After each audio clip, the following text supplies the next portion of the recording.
गौतम बुद्ध के पिता का नाम शुद्धोधन था। वे कपिलवस्तु के राजा थे।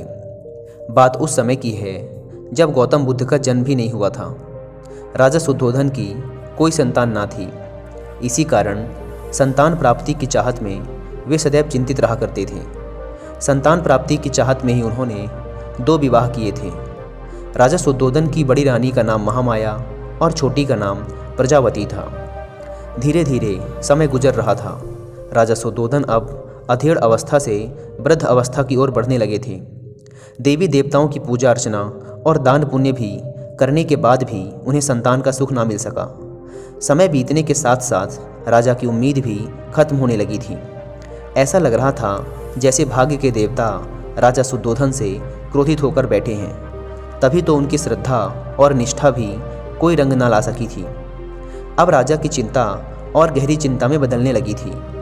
राज्य में चारों ओर सुख शांति और समृद्धि थी, किंतु अपना उत्तराधिकारी न होने के कारण यह सब कुछ राजा को निरर्थक ही प्रतीत होता था।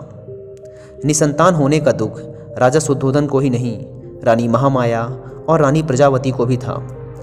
इस चिंता को दूर करने का उपाय किसी के हाथ में ना था, अतः वे सभी मौन थे। एक समय की बात है कि रानी महामाया रात्रि काल में अपने इष्ट देव का स्मरण कर सैया पर लेट गई। लेटते ही उनकी आंख लग गई और उनकी आंखों के सामने भिन्न भिन्न प्रकार के सुखद स्वप्न चित्र तैरने लगे। स्वप्नों का तांता रात भर लगा रहा। स्वप्न आते रहे और सुखद अनुभूति देकर गायब होते रहे। रात्रि का अंतिम प्रहर चल रहा था। रानी महामाया ने स्वप्न में देखा कि 4 यक्ष, जिनके मुखमंडल तेज से चमक रहे थे, उनके निकट आए। यक्षों ने रानी को प्रणाम किया और पुष्प के समान बड़ी कोमलता से उन्हें उठाकर एक ओर उड़ चले।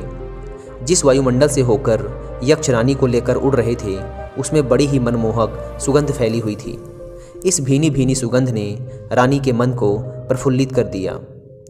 यक्षों ने रानी महामाया को ले जाकर एक सर्वोन्नत पर्वत के शिखर पर बैठा दिया। वहाँ एक बहुत ही सुंदर आसन बना हुआ था। इस आसन पर विराजमान होकर रानी को बड़ा ही आत्मिक सुख मिला। रानी महामाया का तन मन प्रसन्नता से झूम रहा था। इसी बीच स्वर्गलोक में निवास करने वाली सुंदरता की प्रतिमूर्ति अप्सराएं वहाँ एक एक कर प्रकट हुईं। अप्सराओं ने शीश झुकाकर रानी को प्रणाम किया।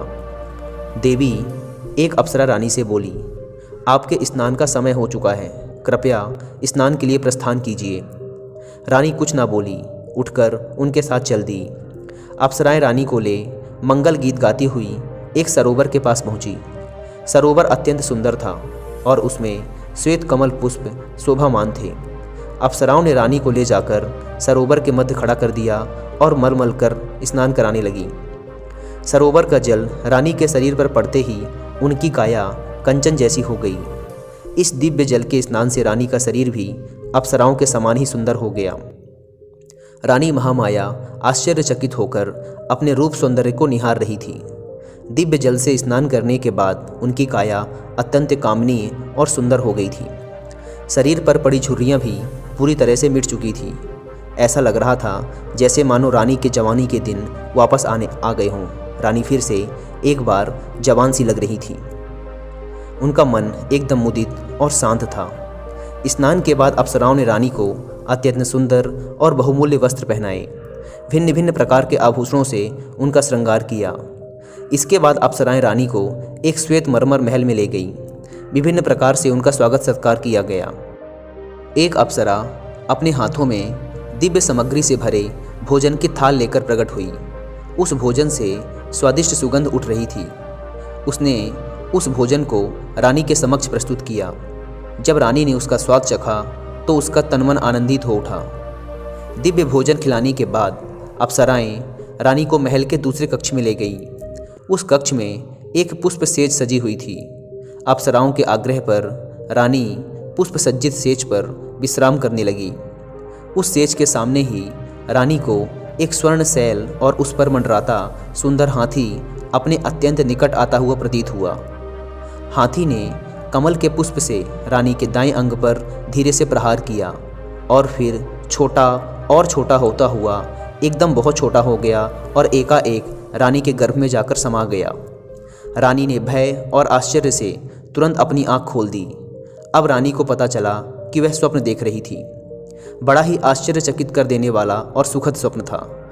आँख खुलते ही जिसका समापन हो गया था।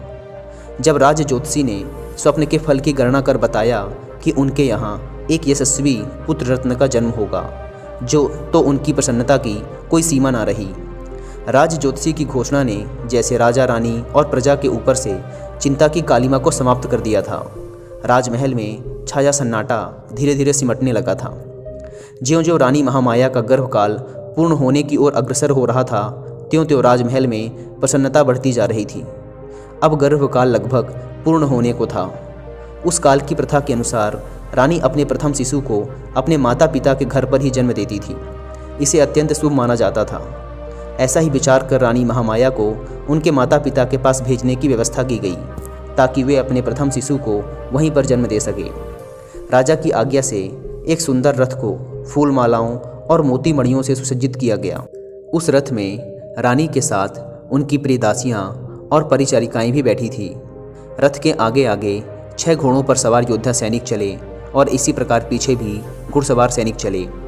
धीरे धीरे रानी का यह काफिला आगे बढ़ता जा रहा था कि लुम्बिनी वन के निकट रानी को तीव्र प्रसव पीड़ा होने लगी। परिचारिकाओं के कहने पर रथ को लुम्बिनी वन में ही एक उचित स्थान देखकर रोक दिया गया। बैसाख मास की पूर्णिमा थी। आसमान पर पूर्ण चांद चमक रहा था। लुम्बिनी वन का कोना कोना जैसे पूर्णिमा की शीतल चांदनी में अपनी मधुरिमा के साथ शोभायमान हो रहा था।